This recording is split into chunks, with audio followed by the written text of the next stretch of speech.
Unemployment continues to decline in the US while simultaneously having less and less people working. More debt is being accumulated by individuals while they are maxed out on their credit limits. More money is being printed into the system in an attempt by central banks to increase liquidity. The system could run stagnant at any moment, and it's all in the hands of the central bankers who have only their interests in mind. You came here for the truth, so let me unveil that for you. Today we're going to talk about the general economy, we're going to talk about employment, and we are going to talk about potato chips. Let's get into it right away, beginning with this. For which professionals does debt-to-income ratio fall the fastest? And you could see, obviously, medical professionals incur excessive amounts of debt, whereas people with their masters of business do not have such a debt ratio. But medical professionals earning quite a bit are able to pay that off quickly. What I would say, and the reason I show you this, is that individuals accumulate excessive amounts of debt when they go to school, universities, colleges.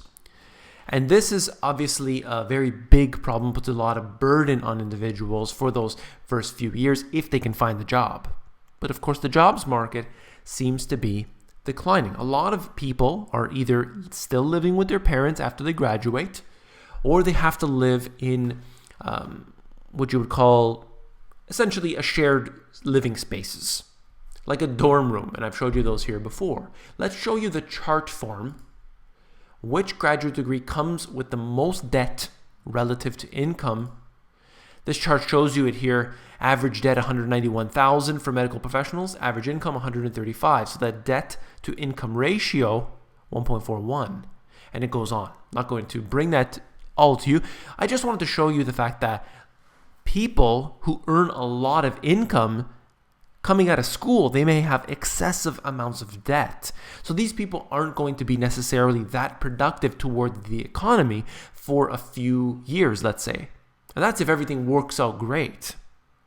That's a very big concern because the school system is supposed to train people, it's supposed to get them out there, and then they become productive parts of society. But if this individual is being buried in debt, how are they going to be there spending, buying big ticket items, and so on? They just accumulate more debt. But obviously, that's a big problem. You can't do that. Now, there are more and more people coming out of school, they're graduating, and of course, they're getting the jobs that they desire, right? Well, unfortunately, that's not the case. This is the real, what I would like to see as the employment rate. Not the unemployment rate, but the employment rate, and that is the civilian labor force participation rate. How many people are actually working? And you can see very clearly it has been declining. It hasn't been declining over the last quarter, hasn't been declining over the last year. It has been declining since practically the year 2000. Okay, it's been declining consistently. It's been slowing as of late, but ultimately, look where the trend is. And the way I see it is that this is not something that can improve because the jobs are being shipped overseas. We have seen that the taxes, the regulations are burdening individuals, they're burdening corporations.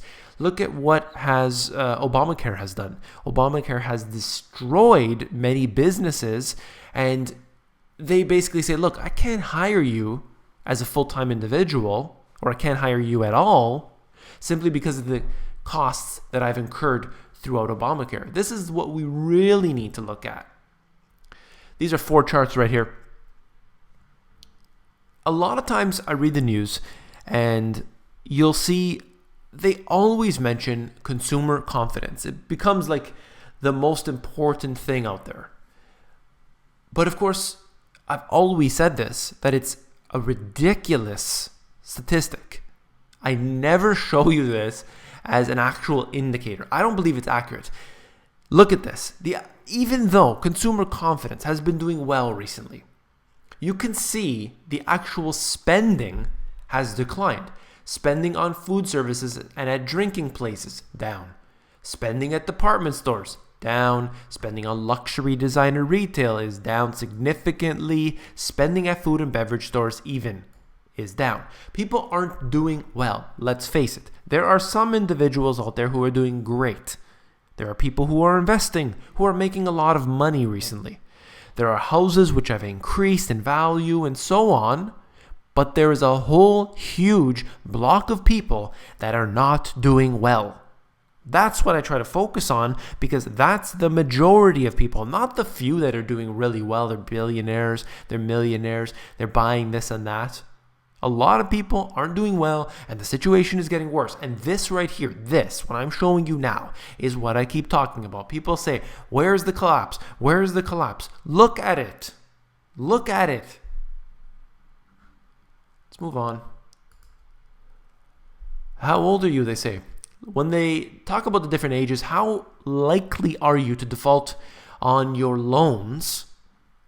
Millennials are the ones by far and large, suggesting that they are likely to default. I believe it was in a 12-month period.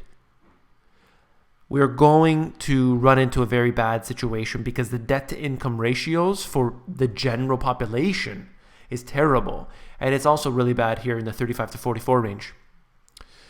Individuals who have already paid off their debt, they grew up in a different time, may not suffer as much, but I would suggest that the general economy is suffering.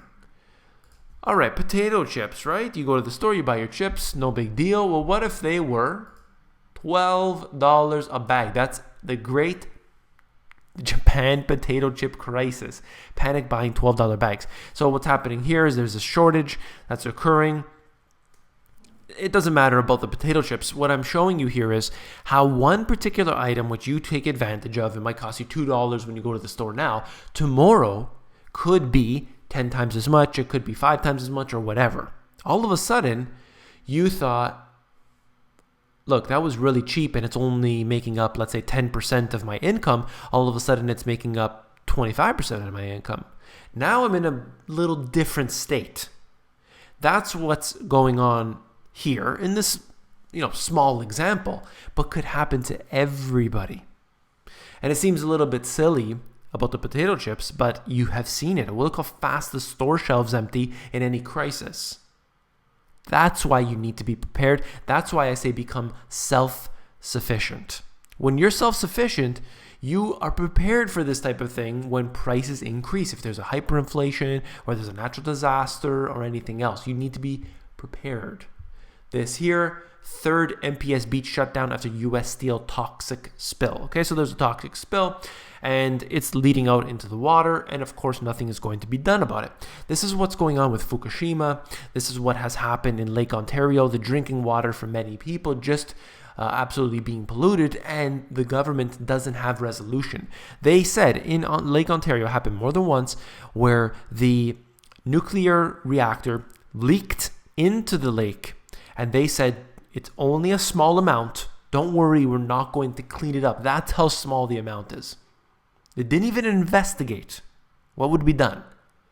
And I just show you this article as the way that they perceive is essentially, if we go in and we bring these crews in and we clean up, and I'm not suggesting they may actually clean this up, but in general, the way it works, whenever there's a bad situation, they say, if we start reacting to it, people are going to freak out. If we just say that everything's okay, the news media, we can get them to not cover it, and that's it. The problem is solved, just like that. Remember how they said, the EPA, I believe it was, the air is safe to breathe on 9/11. Obviously, we found out later that that was a lie. They don't care about individuals. That's the way it is. It's faceless entities. We call it the government, but obviously there's much more going on. This is just an example. Anyway, let's move on. U.S. drops the biggest non-nuclear weapon ever. And it did so in the caves in Afghanistan. How many times have we heard about, I believe it was Aaron Russo, who said, just before he died, stated that, he was told by the Rockefeller that we're going to have this real funny thing happen. People are going to be looking for the bad guys in the caves. And he laughed about it. How silly it would be that after a disastrous event, we would go in and look for the boogeyman in the caves. And still, those same policies are being applied today. It's not going to change. This is ridiculous. Dropping bombs on caves as if you know what's going on in an area where we have so much going on in the economy, so much real problem, so many real problems, and yet we're doing silliness like this. I mean, we have to stop this. There's tent cities appearing all over the place. People are suffering like never before. Poverty is increasing day after day after day, and yet we have to spend money on garbage, on a waste, on the creation of the US, of the UK, of Israel, creating these forces, training them, propagating them, infuriating them, and allowing them to expand. And then we have a boogeyman to fight. It's been going on since at least 1979 with the Mujahideen, calling the Taliban, then on to Al-Qaeda. Now they're splitting off into all these different factions. Al-Nusra, Muslim Brotherhood is sort of there. And then you have the Caliphate and the Islamic State. And then, goes on. Perhaps now it's actually an organic spin-off that's happening and becoming uncontrollable. That's the point. They want to destabilize all nations. Look at Europe, how terrible it is right now. Europe is a hellhole in many areas because we're not focusing at the task at hand, and that's worrying about ourselves in a way. It's just the way it is. You can't go and give foreign aid to every single country when you have your own problems to deal with. I mean, this is silly, going off and bombing caves as if you know what's happening there. Not going to solve anything.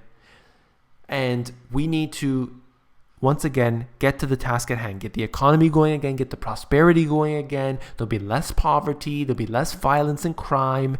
This is a statistical fact when you can see that more prosperity equals less crime, equals people are better, they're happy, they're investing, they're doing their own philanthropy on their own time and everything else because there's more abundance. But of course, that's not the case. That's not going to happen. We're going to have more war. We're going to have more chaos and crisis and panic. If you found this video informative, please give me a thumbs up. Last but not least, if you found the video informative, I know you will find my books, The Money GPS and Global Economic Collapse, even more informative. Check out the first book if you're interested in the 4 asset classes and how to profit from them and the history and the foundation. And then the new book, if you're interested in what I call the money GPS strategy, and that is to become self-sufficient, to reduce your monthly expenses, and so on. So together, they formulate this excellent synergy. I hope that you will check that out at Amazon. You can flip through the book over there. If you are interested in the audiobook for Global Economic Collapse, that one is done. I would ask you to email me directly right now.